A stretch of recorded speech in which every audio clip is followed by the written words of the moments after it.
So you could hear and sense me when I'm on your left side, or over on your right side, or if I was in front of you, or standing right behind you.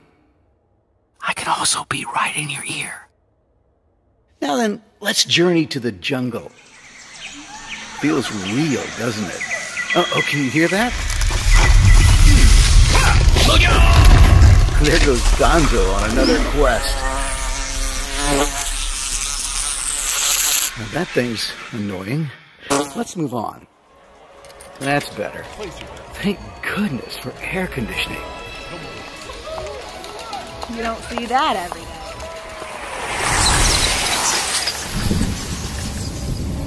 3D sound is also great for creating scary atmospheres.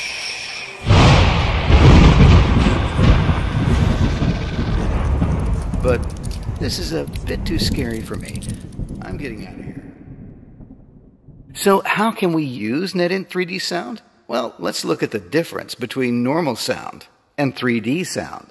First, in normal sound.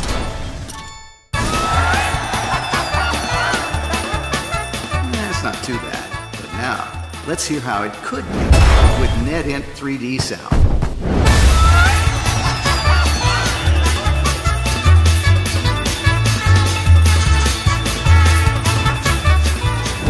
Awesome!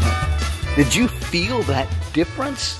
NetInt is all about enabling the best possible gaming experience. So that is it for this video. Thanks for watching. Leave a like if you like this video, and also don't forget to subscribe for more awesome videos. Comment down below if you have any doubts regarding this video.